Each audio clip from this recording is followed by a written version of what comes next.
Good afternoon, everyone. Carol Chomsky, Vice Chair of the Senate, and I would like to call this special meeting of the Faculty Senate to order. This is a special meeting of the Faculty Senate. There are 164 voting members of the Faculty Senate. A simple majority must be present for a quorum. Most actions require only a simple majority of those present and voting for approval.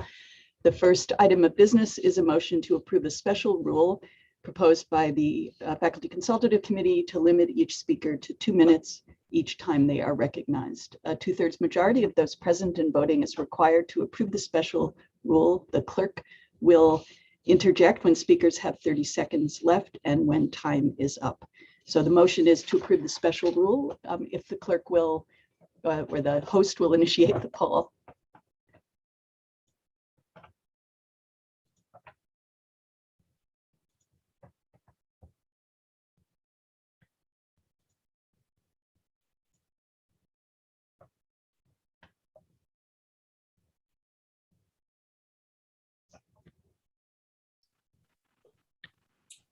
You have about 10 more seconds if you wish to vote.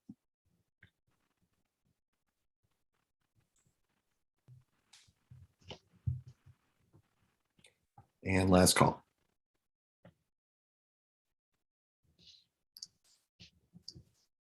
There being 75 ayes and 3 nays, that motion does prevail. Thank you. So the only item for business today is a discussion of a proposal on faculty and a faculty attestation discipline panel. We have 40 minutes for the discussion, and I would first like to call on Executive Vice President and Provost Rachel Croson to begin the presentation of the matter. Thank you, Carol, and thank you everybody for your willingness to rejigger your schedule for this meeting. As we knew when we rolled out the vaccine mandate via attestation for our faculty staff and the mandate itself for our students, that we would need to specify what would happen if an individual did not comply with the mandate. As you'll see in a presentation, the board policy on faculty tenure describes a specific process that we would follow if there were a faculty member who needed discipline. And the purpose of this meeting is to refine that process for this particular situation. I've had numerous conversations with FCC, SCC, leadership of various governance organizations, and I'm very grateful for their input as we thought about how we would proceed in a way that was both fair and equitable across, not only across all the different faculty, but also across the faculty, staff, student spectrum. And so with that, I'm going to turn this over to Vice Provost Rebecca Ropers, who has a short presentation describing the context of the situation, what we're proposing, and why.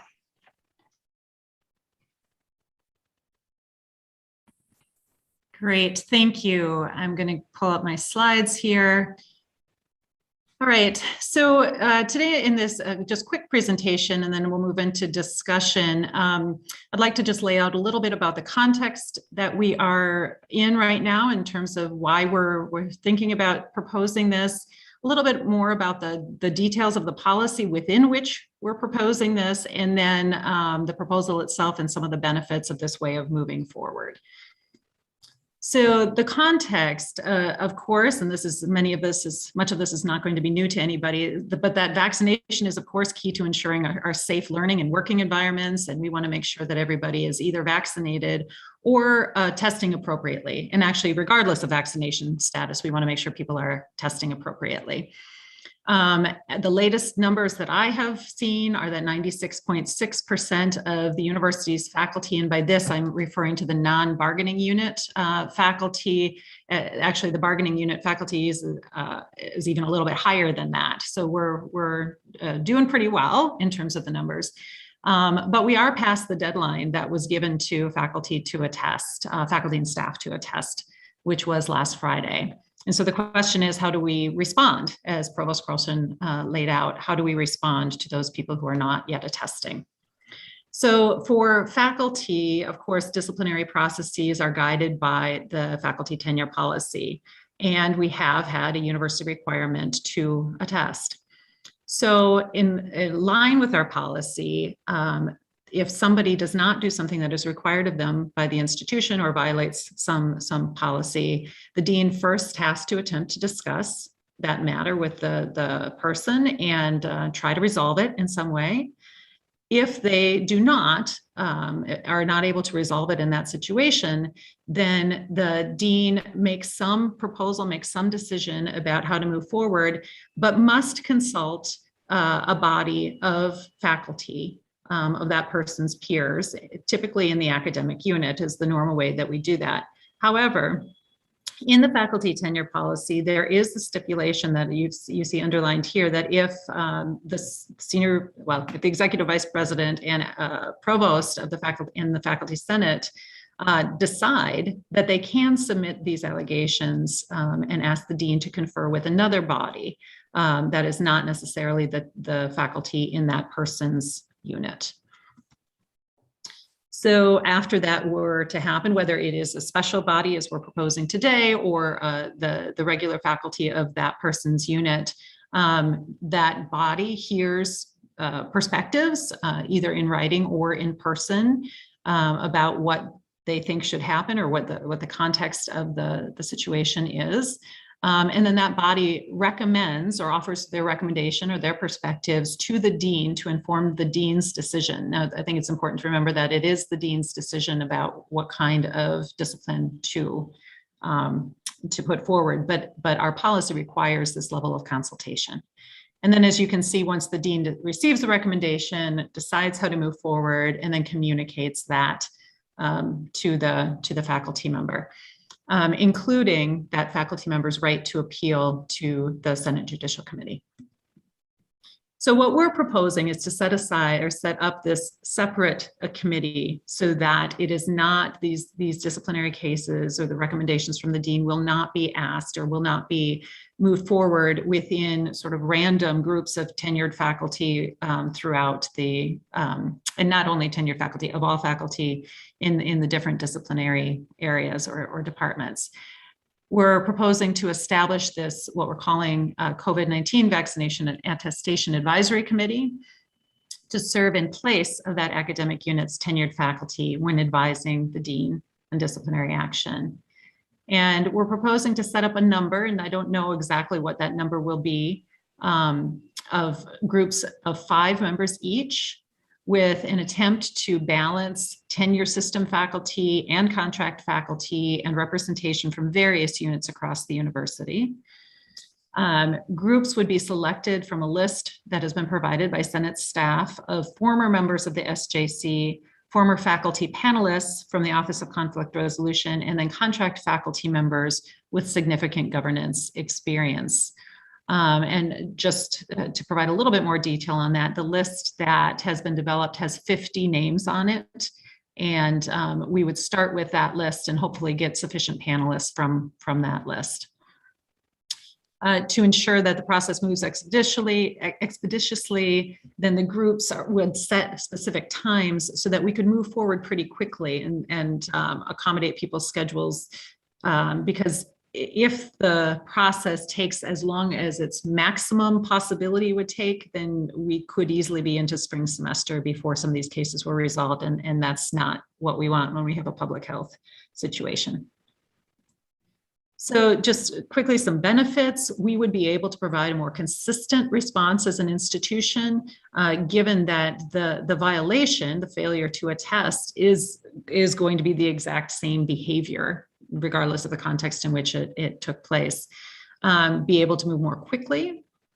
Importantly, the faculty governance would remain involved through an appeals process to the Senate Judicial Committee. They are also involved in that the people who are selected for Senate Judicial Committee and the Office of Conflict Resolution are people who have been nominated and selected through the Committee on Committees through faculty governance. So it is very much integrated into the faculty governance system. And then also faculty and units would not have to take on additional work of fulfilling that need to hear evidence, hear these perspectives, and offer the recommendation to the dean, because we would have these other bodies who would be doing that. So with that, I believe I will turn it back over to Ned.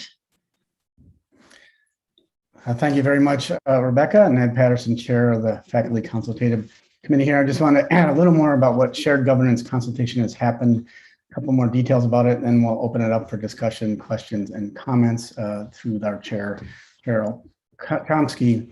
Of course, we were brought in early, the chair and vice chair of the FCC, myself, and Colleen Flaherty Manchester, as soon as this was being developed, to get our input on this last summer. So we had meetings with the provost, the vice provost. We have had twice faculty consultative committee meetings, a number of SCC meetings, Senate consultative committee for all the processes. We had a meeting of the chairs of the Academic Freedom and Tenure, Senate Committee on Faculty Affairs, Disability, Equity, and Access, Diversity, Equity, and Access, and the Disability Committee to get their thoughts on this and input, and there were some changes based on all that. And then we also did talk to the chair of the Senate Judicial Committee, and the Senate Judicial Committee, they would only be involved in the appeals process, but since they would hear about the initial process, if there's an appeal, we wanted to see if they thought it would be a good process. And there was a general consensus. It seemed like potentially a very good idea that we want discussion now. And it's been discussed by the consultative committee leaders of all four senates between the processes for faculty, staff, and students to be equitable and fairly similar. So just to remind you today, again, is only for discussion. There'll be a planned, likely additional discussion for 40 minutes and a vote the September 30th regular faculty Senate meeting, pending approval later this afternoon of the faculty Senate meeting agenda by the Faculty Consultative Committee, as is routinely done by the FCC as the steering committee of the Faculty Senate. And we purposely, again, as we propose this, would like to, as much as possible for major things we vote on, to have one meeting for discussion. We then want you as the senators to go out to your colleagues and other constituents and see what they think about it, and then come back at a second meeting for additional discussion and the final vote. And so I give it now back to you, Chair Chomsky. Thank you. So the rest of the time for this meeting is scheduled for questions and comments. I don't think I see any hands yet, but we'll pause and give people a chance to think about what they might want to ask. I see hands coming up. So Chris, can you call on the first speaker? Absolutely. The first speaker I see is Ellen Messer-Davidow. Thank you very much. You know, it seems that the original process, which this proposal is trying to streamline, could take something like 120 working days to bring someone into compliance. So that would be 4 months, not counting weekends. The proposal attempts to streamline it. I would like to know roughly how long it is anticipated that it would take. And then my second question is, if we have someone who's stubbornly non-compliant in that they haven't attested, but they're also not wearing a mask indoors, or if they have symptoms, but they're not staying home, what happens when the non-compliance situation gets that complicated? How do you deal with 3 ways of not complying or 2 ways of not complying? And by the time it's dealt with, if the person's infected, they will have infected someone else at the U. Thank you. I will say I'm going to ask Vice Provost Rebecca Ropers for a brief answer to this one. We may not answer, depending on how many hands there are. We have a limited amount of time, so we may not answer every question. Some may be followed up afterwards. There will be answers. I think this one is very precise and relates to how it works. So I'll go ahead and ask Vice Provost Ropers to respond briefly. Yeah, I can respond to the first part of that, and then Provost Croson may want to jump in for the second part too. So you're correct in that there are multiple days built in. That's one of the reasons we're proposing this alternative review process, is that we hope to be able to move it along more quickly. The only part of that I don't feel that we can stay within policy and move along more quickly is that 30-day appeals process. Because that's giving faculty members, that 30 days to decide whether or not they want to appeal to the SJC. But in terms of the more complicated, multifaceted cases, Provost Croson, did you have anything that you wanted to add?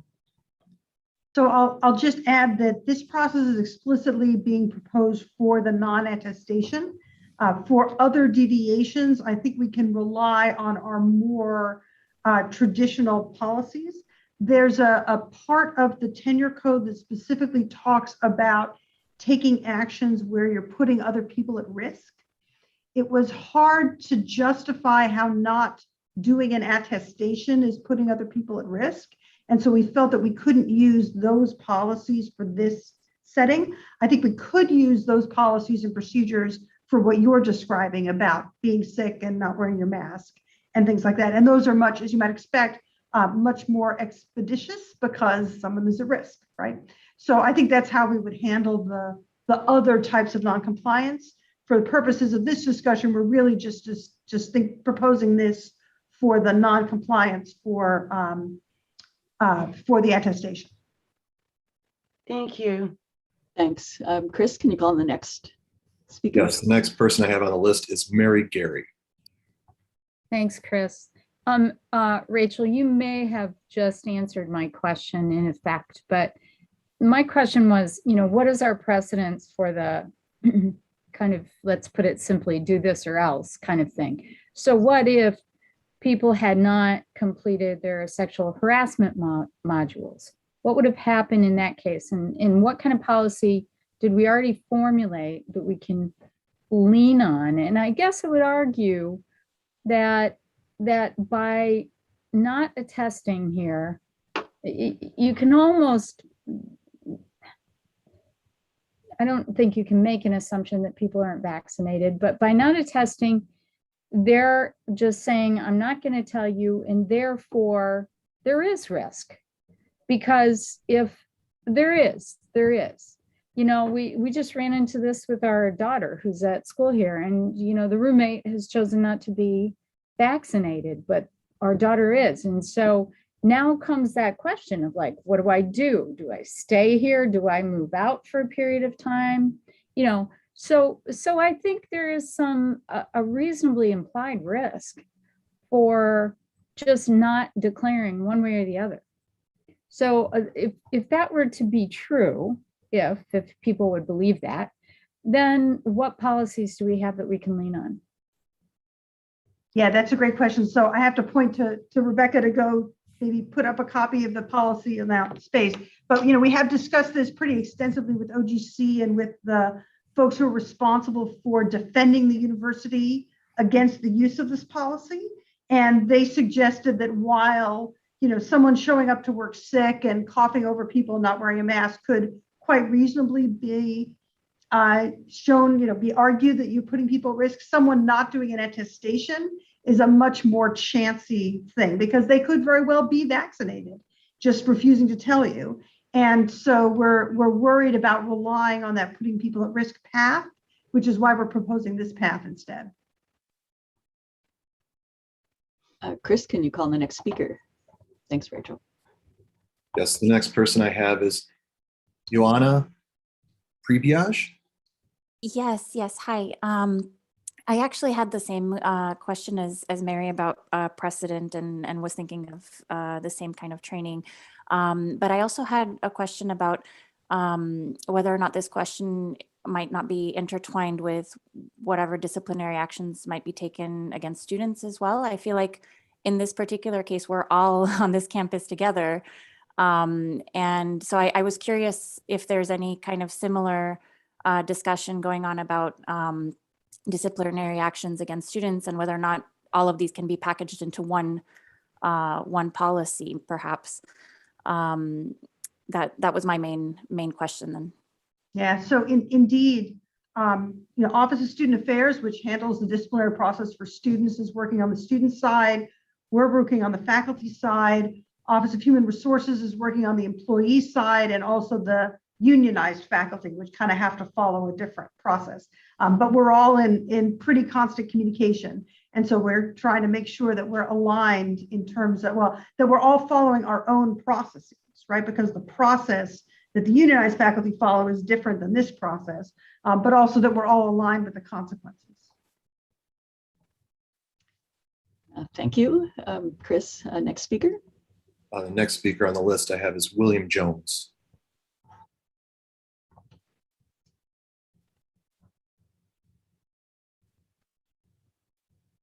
Oh, hi. I can't. Oh, I see. Okay, I can start my video.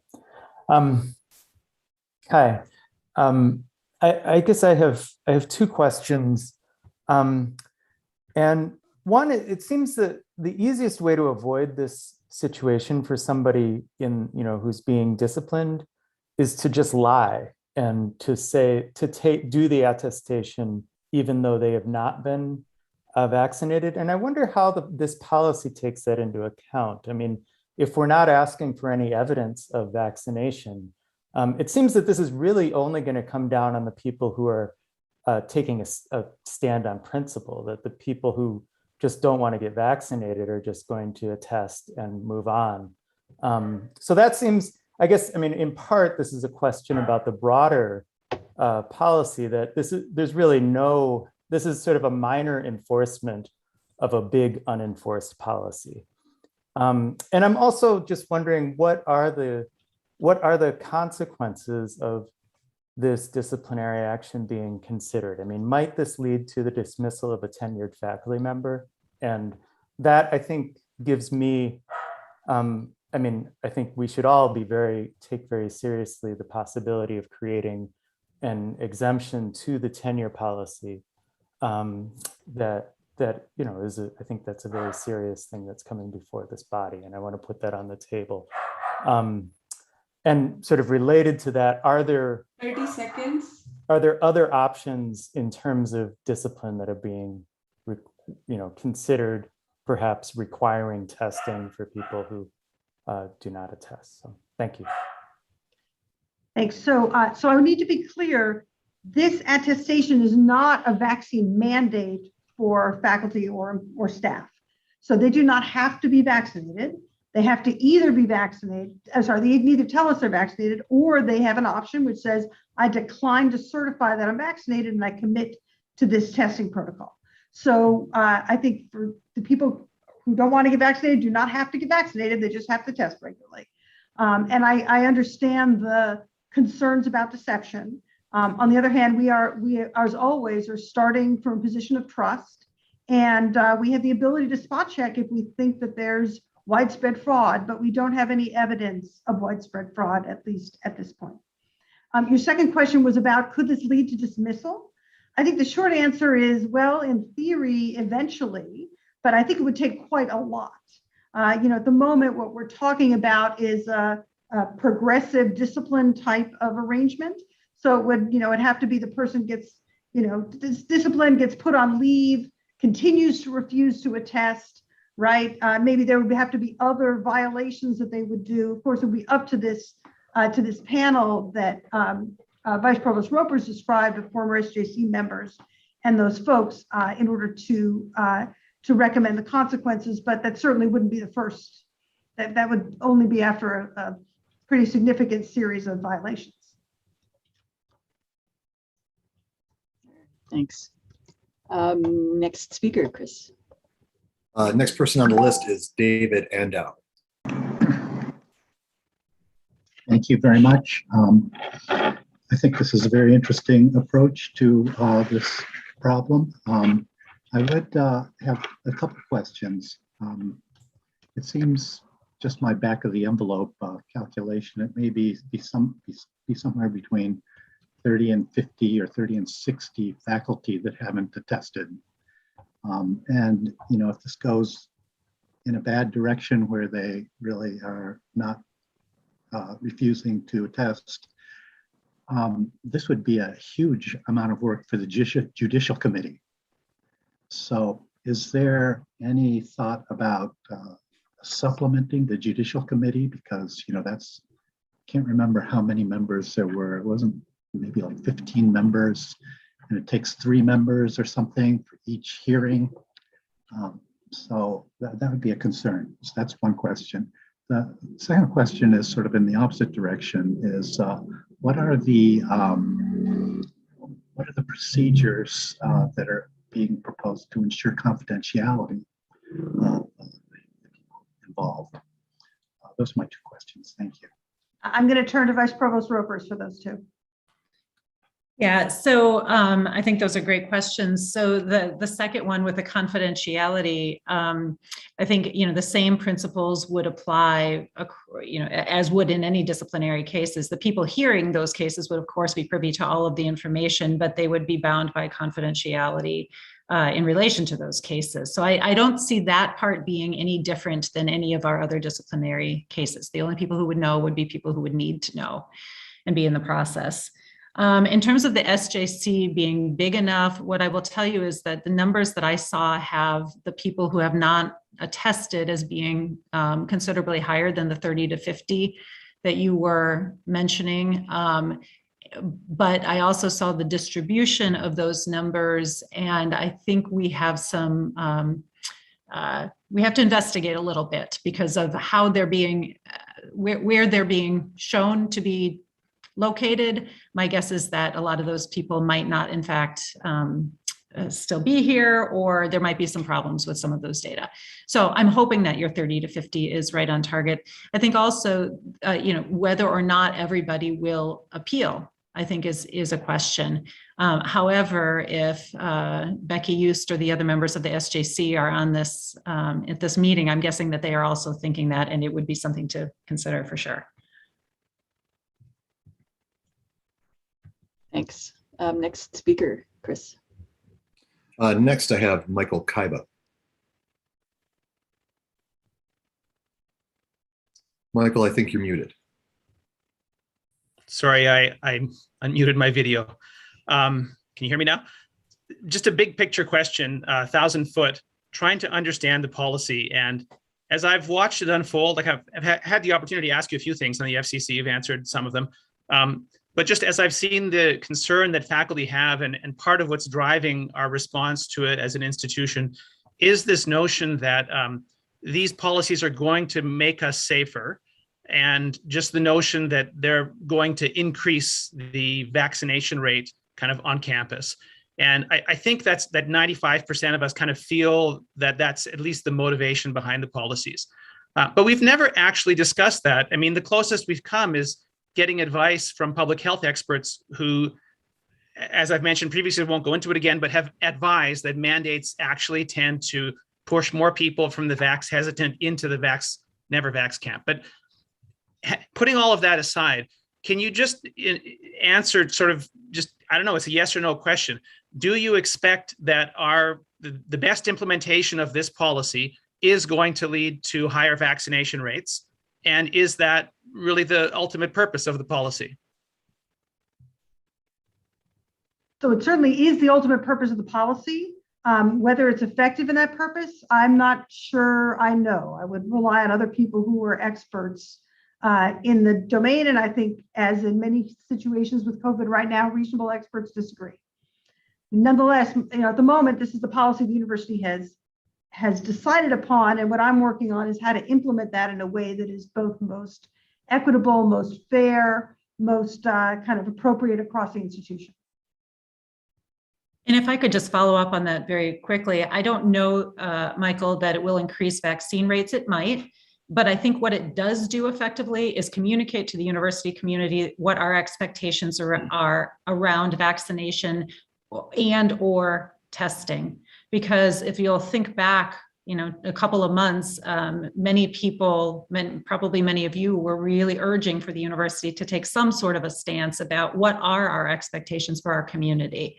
And I think this vaccination attestation process at least communicates those expectations. Okay, thank you. Next speaker, Chris. Next on the list, I have Stephen Kells. Hello, Steve Kells from CFANS. I'm a senator.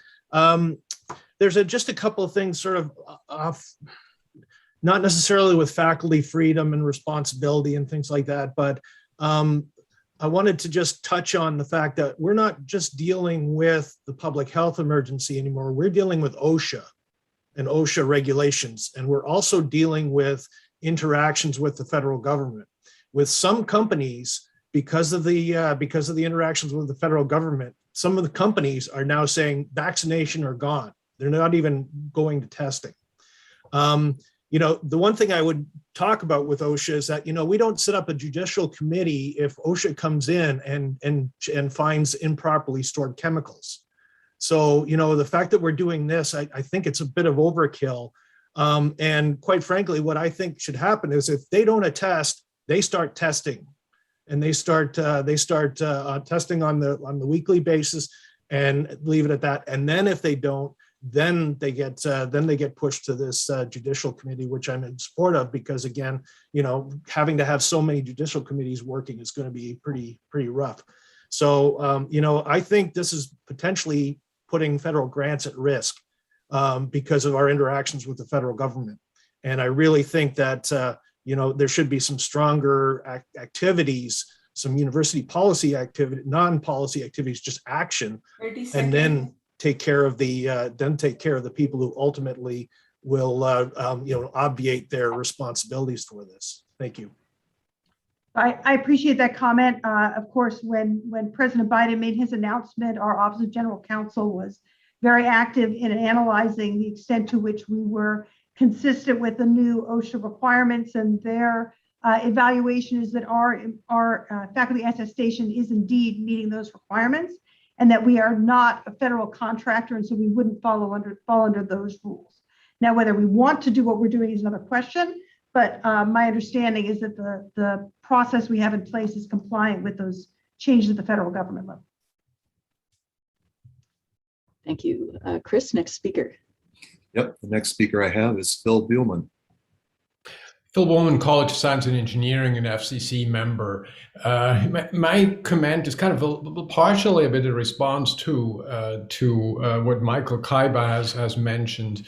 And I just want to remind everybody that the current path is not forcing people to get vaccinated. There is an alternative in that path. I think in the very end, this is about personal freedom. In an ideal world, we all have infinite freedom. In real life, my freedom ends where your freedom starts.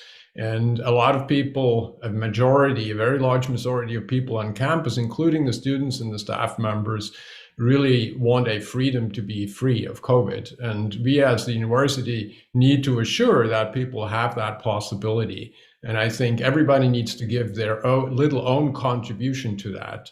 And if somebody doesn't want to get vaccinated, they can do that. But in that case, they should get tested. If they can't attest to doing that, then I think they are infringing on other people's freedom. Thank you. Thanks. Next speaker, Chris. Next speaker is Jerry Cohen. Okay, so I want to address a couple of different issues. First of all, I am on the Senate Judicial Committee, and I'm scared to death of having all the deans do this because experience tells me that inconsistency usually ends up on our desk, and consistency is at least hopefully going to limit the number of cases of that 30 to 50. We do I don't know what our average is, but we do on a good year 6 or 7 cases. So this would definitely increase our load. So I like this idea. As a matter of fact, I suggested it at the time when we were meeting to discuss with the SJC what we'd recommend, because within the tenure code, this is the most clear, objective way of doing it. I wear a lot of hats for the university, and I'm the representative of the University of Minnesota at the Federal Demonstration Partnership, which is an activity of the National Academies. And I've been spending the whole week with them, and I asked 5 federal agencies their opinion on whether President Biden's rules on federal contractors or OSHA rules pertain to the universities. And even though our general counsel has their opinion, none of these federal agencies would give me an opinion simply because the rules are actually coming out tomorrow. So I just point that out. We may have a much more complicated 30 situation seconds. if those rules are different than the expectation of the general counsel. And I have a feeling that they're not going to be that simple. All right, I'm done. Thank you. I see no other hands up at the moment. We have a few minutes left, but it seems this will be coming pending the approval of the agenda. This will come up for a vote, discussion and vote at the regular Senate meeting. So there are additional opportunities. I think I see one more hand. So maybe this will be the last one, given the time. Right. Yeah. I don't want to drag this on too much, but I agree with the idea that people who haven't attested should simply be required to do the testing protocol. How would we procedurally vote to amend the proposal to add that in? Is that even something that's possible, or are we only allowed to sort of vote on this process with how we review violations? So just to clarify, this proposal is about reviewing the violations, but the proposal itself, the attestation itself, already does include the testing alternative. No, that's not what I'm saying. I can't remember who made the proposal. It wasn't initially me. And the idea would be that people who have not filled out the attestation form are all required to do the testing protocol, right? So you either fill out the attestation form, and then if you say I haven't gotten vaccinated, then you're required to do the testing protocol, or you're required to do the testing protocol. So it's a blanket on all of the 30 to 60 people who've not filled out the form. Is that something that we can like vote to impose? Not as part of this proposal, because the proposal, well, today we're only discussing anyway, so the information is helpful that can be taken into further discussions by committees, but if this is the motion ultimately at the regular Senate meeting, it is about the consequence piece and not the attestation policy itself. I think that would I see. So one way to do that then would be to say, look, the consequence of not attesting is that you must do the testing protocol. Right? Then it's a consequence for not filling out the attestation form. And then that takes a bunch of burden off of the Senate Judiciary Committee for potential appeals. Unfortunately, I think that doesn't solve our problem at the moment. So if that is the total consequence, then then the Senate has not voted to change the process that we would use to impose discipline. And anyone who either didn't attest and tested or didn't, for that matter, doesn't matter, would have to go back to the tenured faculty in their department. Now, we can do that if that's the will of the Senate, but we haven't accomplished, and they have the 40 days, and we haven't accomplished the streamlining goal. Does the current proposal have any consequences for people who fill out the attestation and don't do the testing protocol? We have not specified any consequences in this particular resolution. This is just about changing the process to get us to a streamlined place. Okay, thanks. All right, thank you. Well, we are, oh, I do think there was a hand, and it was before I started to shut things off. So, well, one last question or comment. Chris. Thank you so much. I just, I really wanted to second what Jason was saying, because I think if the concern is safety, then implementing and enforcing that testing seems like it's a more urgent matter than enforcing the attestation itself. So I wonder if in changing all of these procedures, we're not actually focusing on the wrong part of the process. So what if we actually just started enforcing the testing, which would actually solve the entire problem of needing to enforce the attestation itself? and probably push people to test anyway, because it's annoying to test 2 times a week or whatever we would ask. I think the challenge would be, how do you enforce the testing without having an enforcement protocol, right? Who checks, who certifies, and what if someone doesn't test? Now we go back to this long 40-day, 60-day tenured faculty process.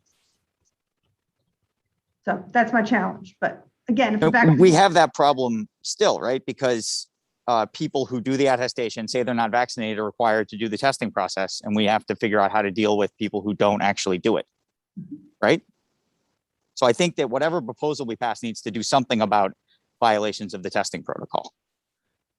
so again, my intention was to use the other process if you attest and then don't deliver, because now you are actually putting the health and safety of others at risk, and to use this process if you don't attest.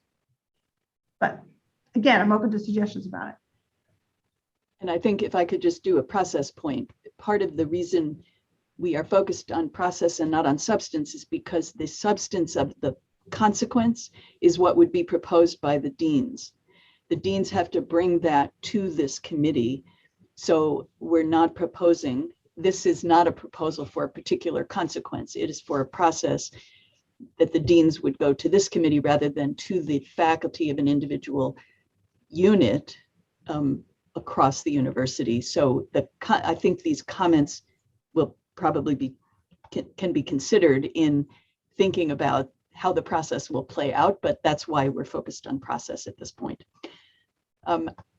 I see one more hand. This will definitely be the last one because we have 3 minutes till the end of the time. Thank you. The problem with all of these COVID policies is there's no monitoring mechanism. So somebody could dutifully fill out the attestation form, say that they got their COVID shot or shots, but not be telling the truth. The same thing is true for students, that we have, what, on the Twin Cities, something like 30,000 students or staff.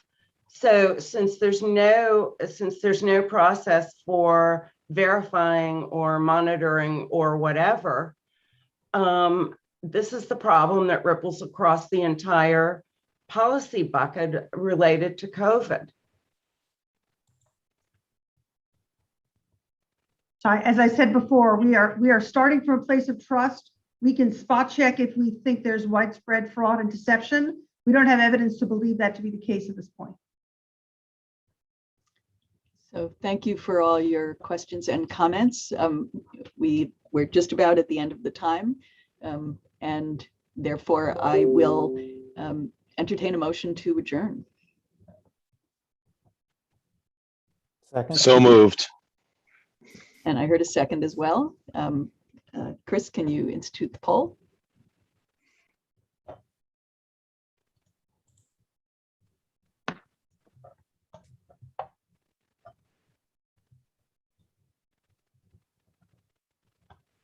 Give about 10 more seconds if you wish to vote.